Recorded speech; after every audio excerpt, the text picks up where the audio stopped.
यहाँ यमुना जी पार वेलवन स्थान है जो लक्ष्मी माता के दर्शन जहाँ भक्त करते हैं और मान्यता है कि वहाँ लक्ष्मी माता आज भी तपस्या में बैठी हुई हैं। ये कब से माना गया? संतों ने अपने अपने भाव दिए।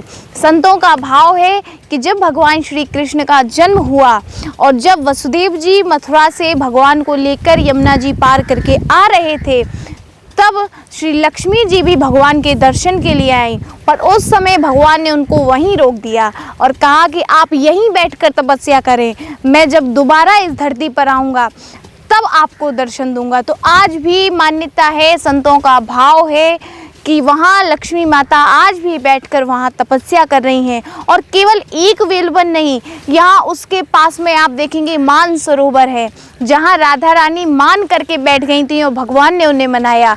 उसी के पास भांडीर वन जो सबसे ज़्यादा प्रतिष्ठित जो स्थान है, जिसकी मान्यता है कि भगवान का विवाह वहाँ पर ब्रह्मा जी ने जो राधा रानी का भगवान श्री कृष्ण का गुप्त विवाह जो हुआ था वो उसी स्थान पर हुआ था। तो ऐसी ऐसी दिव्य जो भगवान की लीलामय स्थली ये ब्रजभूमि है, इसके आप लोगों को दर्शन कराने की आज इच्छा हुई। और भगवान की जो भगवत चर्चा है, देखिए धाम में बैठकर, तीर्थ में बैठकर जो भगवान की कथा सुनने की जो महिमा है, भगवान की कथा सुनाने की जो महिमा है वो अलग है। क्योंकि आज हम जिस भूमि पर खड़े हैं ये साक्षात यमुना महारानी है।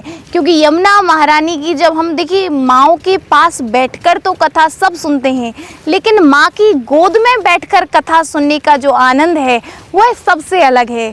और जब आप वृंदावन आते हैं तो वृंदावन की कथा में हम लोग देखते हैं जो गोपीश्वर महादेव की जो कथा है कि भगवान शंकर भगवान का रास देखने के लिए गोपी का वेश धारण किया। क्योंकि भगवान के रास में किसी पुरुष को आने की अनुमति नहीं थी, भगवान के अलावा वहाँ कोई पुरुष नहीं होता था।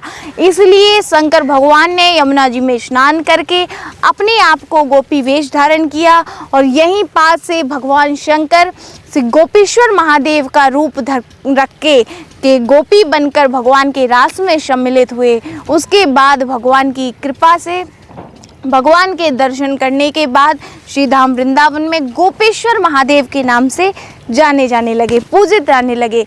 तो यहाँ जो ब्रज क्षेत्र का जो दर्शन है, ब्रज का जो भाव है, बड़ा अनुपम है, बहुत अनूठा है।